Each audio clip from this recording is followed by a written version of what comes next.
belum. Tadi baru muqaddimah.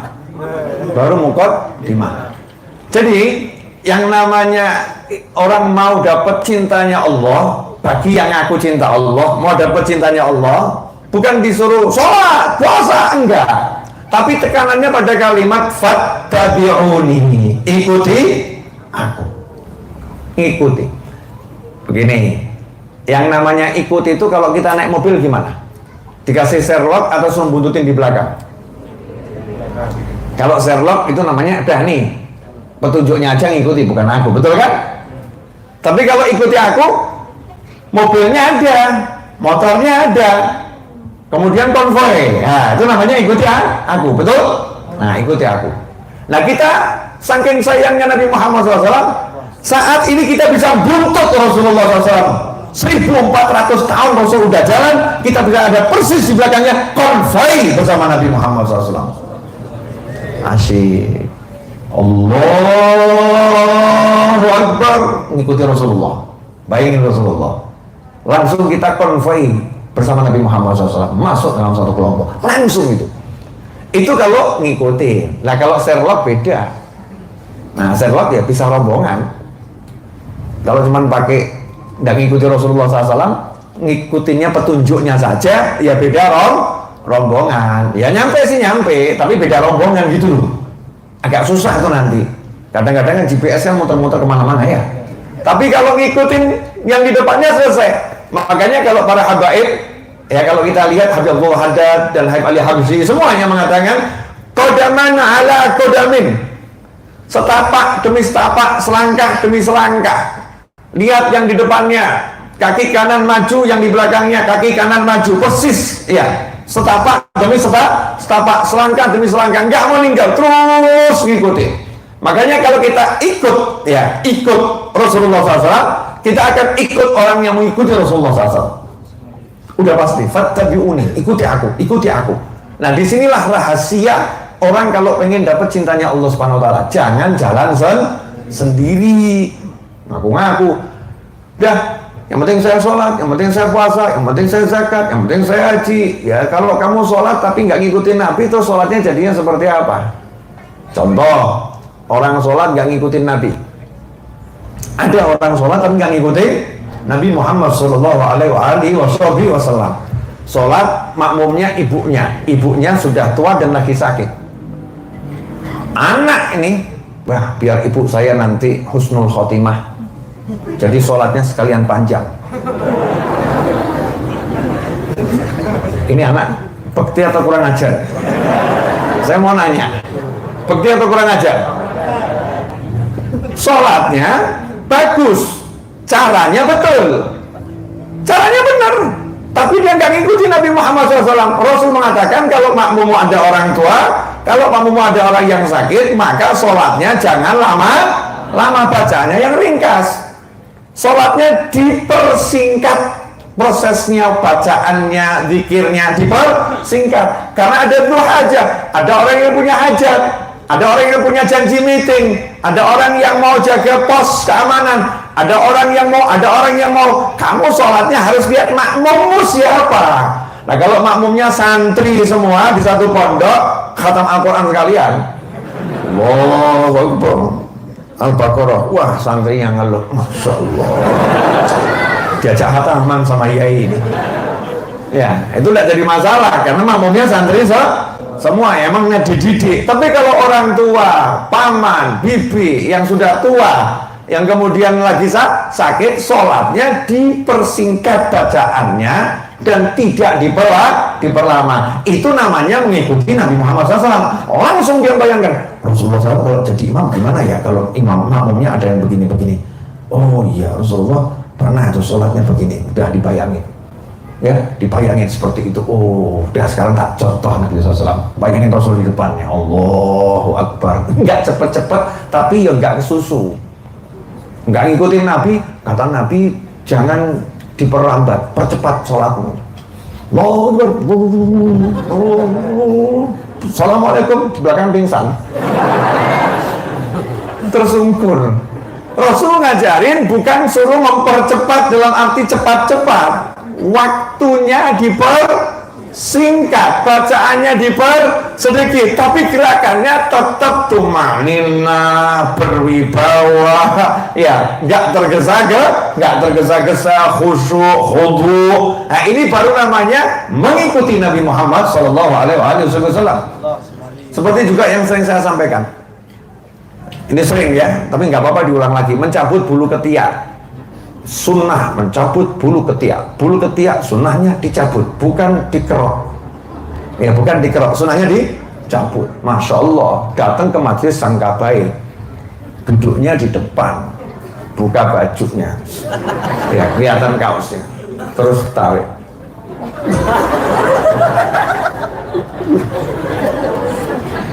Ditegur sama beberapa orang, kok anto cabut-cabut bulu ketiak kok di sini? Jawab, kamu tuh kalau belajar yang pintar. Saya lagi jalankan sunnah Nabi. Saya jalankan sunnah Nabi. Ini ajaran Nabi Muhammad SAW. Bulu ketiak itu dicabut, bukan dikerok. Dicabut. Saya lagi jalankan sunnah Nabi. Kamu jangan sembarangan, jangan melarang orang menjalankan sunnah Nabi. Kamu nanti saya perkarakan kamu. Kamu saya model mana ini? Masya Allah, ngejak perang. Dijawab sama temennya, Mas, mohon maaf, betul sunnah Nabi itu bulu ketiak hendaknya dicabut, tapi kamu bukan disuruh menjalankan sunnah Nabi, disuruh meniru ngikuti Nabi Muhammad SAW. Nabi nggak pernah cabut bulu ketiak di depan orang banyak. Dicabut tapi bukan di depan orang banyak. Tata kesopanannya juga kamu ikutin, bukan cuma nyabutnya, semuanya harus diikutin. Bayangkan seperti itu. Nah, ini loh bedanya orang belajar cara sama mengikuti Nabi Muhammad SAW. Udah paham ya? Semakin jelas, semakin kelihatan kan perbedaannya luar biasa. Contoh lagi, kalau ya tapi nggak enak nih, nanti ada yang mau makan agak jorok, ganti contoh ya, skip ganti. Nggak enak karena contoh harus disesuaikan. Kalau nggak mengikuti Nabi Muhammad sendiri SAW ya. Oh, ini babnya lagi mengikuti Nabi Muhammad SAW.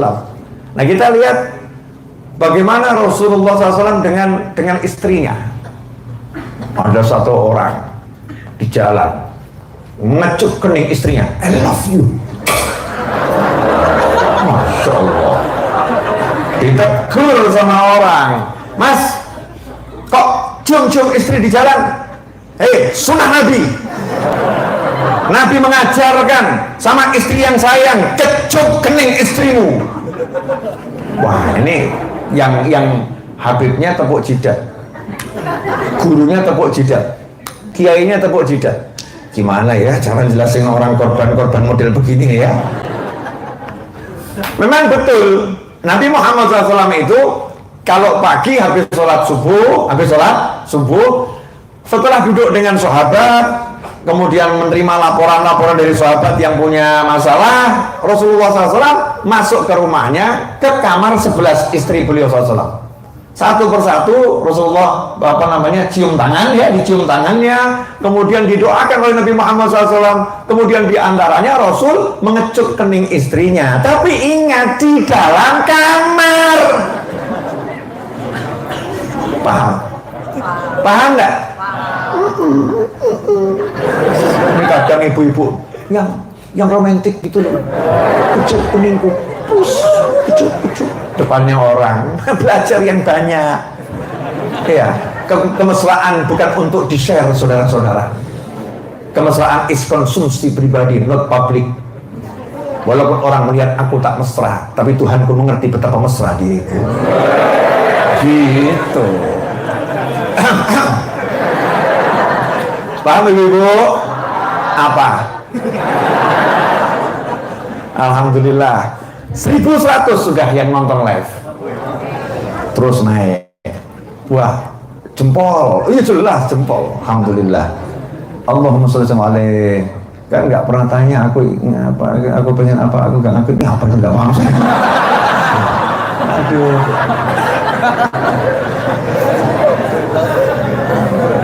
Ini wah, Hongkong hadir, Sumber, alhamdulillah, terima kasih ilmunya, barakallah Ustaz, amin, sama-sama, terima kasih. Besok subuhan bareng Bakers, Cilacap hadir.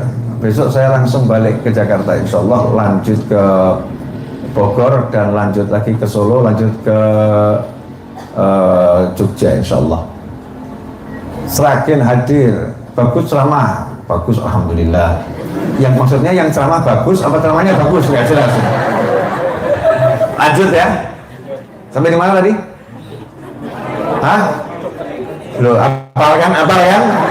Bapak begini apal. Makanya tadi waktu pilihan di YouTube tuh ya, pilihan tayangan ini untuk anak kecil atau tidak, saya pilih tidak untuk anak kecil. Karena kalau untuk anak kecil langsung udah diblokir sama YouTube ini ya. Nah, lanjut boleh? Nah, ini contoh. Mengingat Nabi SAW, mengenal Rasulullah SAW, atau cuma ngapalin cara. Kalau ngapalin cara nanti akibatnya buka buku, buka kitab, kumpulan cara, tapi nggak tahu cara menerapkannya karena nggak pernah bayangkan Nabi Muhammad SAW, nggak pernah bayangkan. Contoh yang lain, seorang suami gendong istrinya, tunjukkan di jalan-jalan, gendong istrinya, romantis, viral, gendong istrinya. Ditanya sama orang, kok kamu gendong istrimu kenapa? Ajaran Nabi Muhammad SAW. Kamu harus paham, Rasulullah itu suka atau pernah menggendong istrinya, Sayyidatuna Aisyah. Makanya pria-pria yang nggak pernah gendong istrinya itu nggak pernah ikut sunnah Nabi. Masya Allah. Suami-suami pernah gendong istrimu? Ayo, ibu-ibu pernah digendong suaminya? Nggak pernah. Kenapa? Jatuh bareng. Ini sunnah Nabi harus dipahami jelas. Ya, jelas. Satu, Rasulullah SAW itu menggendong Sayyidatuna Aisyah radhiyallahu ta'ala anha. Kapan? Ketika berada di dalam rumah Rasulullah SAW yang sekarang jadi peristirahatan terakhir di muka bumi Nabi Muhammad SAW. Jasadnya Rasulullah di pembaringannya di kamar Rasulullah SAW. Di situ ada jendela syubak yang tempatnya kita ziarah itu ya. Di situ Rasulullah SAW lagi buka jendela mau lihat latihan nyambut tamu dari luar negeri. Pasukan Nabi SAW mau nyambut tamu dengan tarian daerah, tarian perang gitu ya, dengan senjata-senjata itu, tarian yang bagus. Nah, Sayyidatuna Aisyah radhiyallahu ta'ala dari dalam rumah mau lihat nggak kelihatan karena ketutupan badan sahabat yang gede-gede, tingginya lebih dari Sayyidatuna Aisyah radhiyallahu ta'ala. Saat itulah Nabi SAW kemudian noleh, Aisyah mau saya gendong? Oh, Sayyidatuna Aisyah mau. Langsung naik ke punggung Nabi Muhammad SAW ya, digendong di belakang. Sayyidatuna Aisyah kemudian nempelkan pipinya di pipi Nabi Muhammad SAW. Wah, dinikmati luar biasa. Nah, di situ ada banyak hal yang bisa kita bayangkan. Oh, Nabi SAW sangat perhatian sama istrinya. Istrinya pengen lihat tontonan yang halal, tapi terhalang. Gak pernah mengatakan, udah perempuan gak usah lihat yang begitu, gak ada manfaatnya. Udah, gak begitu. Pengen lihat, digendong, ya digendong, ditawarin, diperhatikan. Ya, dan istrinya begitu digendong nggak pengen lihat lagi, nggak pengen lihat yang di depan, yang dilihat apa? Suamiku gendong aku, kesempatan pipi tempelkan pipi, wah, iya, dinikmati terus. Sayyidatuna Aisyah nggak mau turun, kerasan, betah, sampai nggak tega, baru kemudian turun. Sudah ya Rasulullah SAW turun. Pelajaran yang kedua apa? Di dalam rumah nggak kelihatan orang. Itu nggak kelihatan orang di dalam rumah, bukan diumbar di jalanan. Ya, pelajaran yang ketiga apa? Sayyidatuna Aisyah kurus, Nabi ketur, kuat. Makanya yang gendong nggak jadi masalah. Tapi kalau kamu gendong istrimu masuk rumah sakit, kamu badannya nggak jelas, istrimu juga badannya nggak jelas, jatuh bareng. Makanya sebelum gendong, praktekkan sunnah Nabi ini, kamu ya juga ukur-ukur dulu. Kuat nggak ya? Kalau nggak kuat gendong, ambil esensinya, bukan masalah gendongnya, tapi masalahnya apa? Biar bisa lihat yang di luar tanpa terhalang. Oh begitu, lain kalimatnya. Sayang, mau saya ambilkan kursi biar bisa naik. Yang begitu. Wong kamu nggak kuat kok gayang gendong kursi. Paham ya? Nah ini perhatiannya, esensinya pada perhatian. Itu namanya betul-betul membayangkan Nabi Muhammad SAW, bukan sekedar cara. Semakin paham ya? Apa? Tuh ibu, ada yang kemarin ngomong begini, Habib sampaikan sama pria-pria itu. Boleh saya sampaikan? Boleh ya? Sekaligus saya membantu jawab, boleh? Saya kan pria juga kok. Pria-pria itu tuh kalau mau nikah lagi, tiru Nabi Muhammad SAW. Rasul nikah lagi setelah Sayyidah Khadijah meninggal dunia. Selama Sayyidah Khadijah masih hidup, tidak pernah nikah lagi.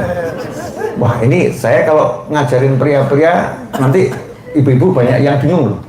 Karena pria-pria menjawab, ya udah, saya doakan cepat meninggal.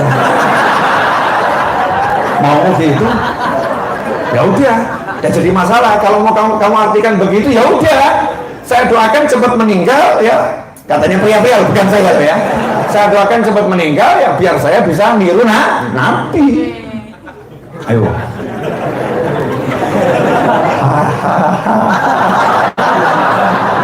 Pusing. Pusing kan? Pusing. Jangan salah, istri Nabi 11 dan semuanya istri Nabi Muhammad SAW, bukan hanya Sayyidah Khadijah radhiyallahu taala anha. Kesebelasan manusia yang terpilih, memang yang paling hebat, yang paling luar biasa Sayyidatuna Khadijah radhiyallahu taala anha. Nenek saya itu yang paling hebat, nenek saya. Sayyidah Khadijah, memang nenek saya kok. Memang betul nenek saya. Beliau yang paling hebat. Pemimpin wanita-wanita di surga, Sayyidah Khadijah radhiyallahu taala masih hidup udah dapat salam langsung dari Allah Subhanahu wa taala. Memang yang paling hebat, tapi jangan lupa Sayyidatuna Aisyah juga istri Nabi Muhammad SAW yang hebat. Sayyidatuna Hafsah istri Rasul yang hebat. Maka perlakuan kalian dalam menilai istri Nabi SAW harus adil. Nyatanya ketika Sayyidah Khadijah meninggal dunia, Rasul menikah dengan Sayyidatuna Aisyah untuk menikah lagi, nggak nunggu Aisyah meninggal. Paham? Makanya pakai jangan cuma pakai emosi, nanti akhirnya salah. Nah ini cara menerapkan sunnah Nabi keliru. Tiru Nabi. Ada lagi tuh yang kurang ajar tuh. Ibu-ibu insya Allah enggak ya? Enggak. Ini saya mau jelaskan benar biar paham. Kalau mau nikah lagi, tiru Nabi Muhammad SAW. Menikah dengan wanita-wanita janda yang tua-tua. Kurang ajar. Ini kurang ajar bener. Kurang ajar. Jadi dia samakan kalimat janda itu dengan tua. Wahai para janda, kamu harus unjuk rasa. Saya mewakili janda-janda, sakit hati saya, sakit. Janda direndahkan sedemikian rupa. Belum tahu rasanya jadi janda ya Bu ya. Nggak enak loh jadi janda itu. Pulang malam dicurigain, betul kan? Diantarkan pakai itu kendaraan online, dikira lagi pacaran. Serta salah jadi janda, cari rezeki, ya harus berjuang seorang diri, susah jadi janda. Yang kedua yang kurang ajarnya lagi, disamakan ya bahwasanya tua itu jelek, tua itu udah begitu, nggak cantik lagi. Masya Allah, istri Nabi Muhammad SAW wanita-wanita pilihan. Jangan hina ummahatul mukminin. Cantik-cantik, solihah-solihah, pinter-pinter, usia boleh tua, tetapi saudara-saudara kecantikannya mengalahkan bidadari surga. Gak seperti kamu masih muda, gak kalah dengan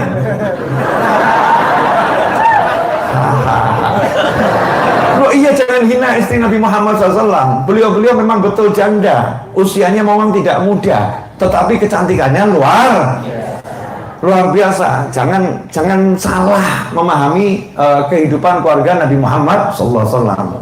Wah, yang nonton langsung nambah 100, 1.200. Masya Allah, Masya Allah. Allahumma sholli ala Muhammad, Allahumma sholli alaihi. Terus ada yang ketawa ngakak-ngakak gitu. Besok subuhan bareng, ya saya udah jalan itu. Lanjut.